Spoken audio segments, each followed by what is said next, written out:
Taylor, welcome back to Melbourne. Tell us how fun and how important it was to win the United Cup last week in Sydney with Coco. Yeah, it was awesome. Obviously, it helps a lot when I have a teammate that, doesn't drop a set the entire week. So Coco made my job a lot easier, and it's just great to start the year off with just a good week, playing good tennis, bring some confidence into Australian Open, and then I think also, we won it the first year, we lost last year. I think we really wanted to get it back. So it's great to win with a team as well, because you can kind of enjoy that moment with everybody, which you don't get to do that often. It's normally just yourself if you win something. Howard? How, if at all, do things feel different for you this time, arriving at a Grand Slam tournament, having been a Grand Slam finalist not too long ago? I don't think much feels very different for me. I think it kind of feels the same, and I'm approaching it the same as like I have other slams. Last year I was happy with all my slam results. I want to treat it the same way. I think the worst thing I can do is be looking like super far ahead in the draw and be looking at like I'm a top 4 seed and just put all this, I guess, pressure on myself. It's the same mentality that I always have. Take it one match at a time. Don't look too far ahead, and I don't feel like it's much different other than just like where my ranking's at. Taylor, I think it was in this quarters or something last year, you said that you viewed your head-to-head against a player like Djokovic, you compartmentalised it based on what type of player you were when that match occurred. So when you were younger, you treated differently to 3 years ago. Do you now view yourself to be in a new era of being Taylor Fritz? Like, are you a new beast now after what's transpired over the last 18 months? I'd say over the last year, I've definitely improved a lot as a player. I'd say like in my head, whatever the record is with Novak, 0-10 or 0-11 or whatever it is, in my head, I'm kind of like, I'm remembering the match here last year, because I thought I played pretty well in that match. I'm remembering the match in Shanghai. I was, played fine in that match. It's like, I obviously wouldn't say like in my head it's 0-0, but, I do think the last couple times we've played, it's been much closer. I've been able to show that, there's opportunities there for me to, I wouldn't say win, because I've never been like a set away from winning, but I won a set in Australia. I had definitely chances to win the second set in Shanghai. So definitely showing that there's looks there, but it's still going to be a really, really tough one for me to win eventually. Someone actually did beat Novak recently, Riley Opelka, who's back here trying to work back from injuries and stuff. I know you guys go way back. What are your thoughts on his sort of current status and his run in Brisbane and just sort of where he's at? Yeah, it made me really happy to see Riley come back and just be playing really good tennis in Brisbane. I know he was coming back. I was already happy with the fact that he's healthy enough to be playing again, and I was even happier to see him having those results, beating really solid players every match he played.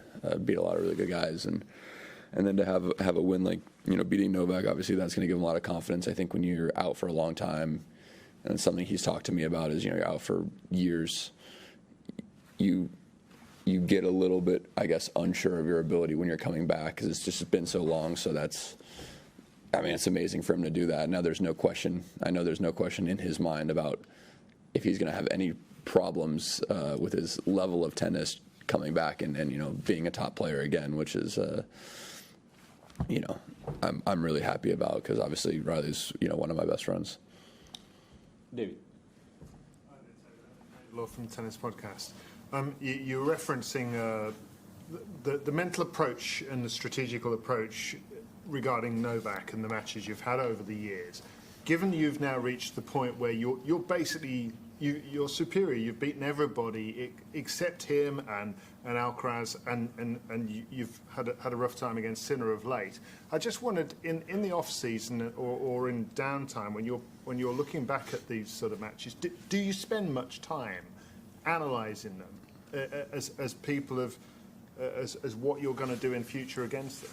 Yeah, I mean, I wouldn't say I spend time on those things like very after the fact. Like, I mean, obviously I'm working on things in the off season, but when it comes to, I guess, analyzing those matches, figuring out, what things I need to get better at, where maybe I'm losing control of points, things I could be doing better. I'm doing all that stuff as soon, like, honestly, during the matches, and then as soon as the matches are over, I'm putting down notes of certain things I think maybe I need to get better at. It's not necessarily, I guess, sometimes there's matches you play and shots you miss where it's just like, oh, that shouldn't have happened, and I know I can just do better. And then there's certain things where it's like, this shot, actually, I need to put time into it, focus on it, get it better. And so, yeah, I mean, after I played kind of a stretch last year of the U.S. Open final,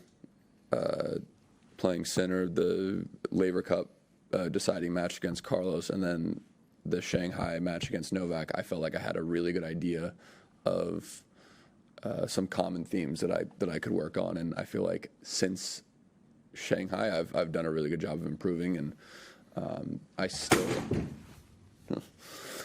still lost 2 matches to Jannik at the World Tour Finals, but I said there I felt much more comfortable and in those matches than I did in the U.S. Open final. So I feel like there's definitely been a lot of improvement in those areas that I need to improve on to be able to beat those guys. 2 more, Charles.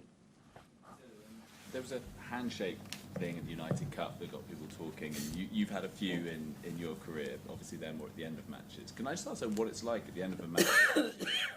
One that's maybe there's been a lot of back and forth. How that feels when you then go and shake your opponent's hand when you've probably got quite a lot going through that.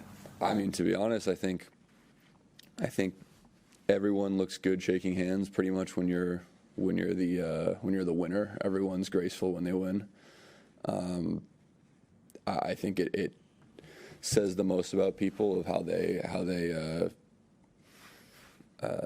react in a loss. I think that's when you get to see the most about people. When I lose matches, I always try to look my opponent in the eyes, and if they played great, I just say, hey, too good, congrats, good luck. I think when you're playing against someone, obviously emotions, a lot of emotions, and a lot of people absolutely hate to lose, and it sucks to lose. It's very frustrating, but it's just at the end of the day, it's a respect thing. Once the match is over, just look your opponent in the eyes and say,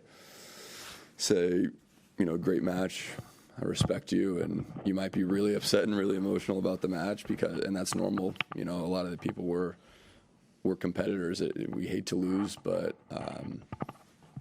yeah, like I said, I think you how you handle a loss shows a lot, and it's very important. Players who aren't so good at taking those losses. No, because I think it just depends on the match. I think some people might be extra upset after a loss, or maybe have their personal reasons, and so sometimes they don't do that stuff. Sometimes they do that. I mean, at the end of the day, I don't think it's that big of a deal. I think people like to make a bigger deal about it than it actually is. And yeah, I mean, that's about it. Last one there. Smith from Tennis Australia. I got sent a stat about you the other day that since 2020 you've played the most 5-set matches of any player at Grand Slams. Is that something we can expect to see at this tournament? And I guess what is your strategy here? I mean, I hope not, but that really surprises me, because I actually don't feel like I've played a ton of 5-setters, but I guess I've played a good amount. But yeah, I don't know. Hopefully, I'm gonna not play early 5-setters, because then you're kind of playing catch up the whole tournament with, I guess, just like the toll you're putting on your body. But you know, if I'm losing, I guess, I don't know. I'm always down to try to get it done in 5 sets. But yeah, I think hopefully I'm not going to be having an insane amount of court time.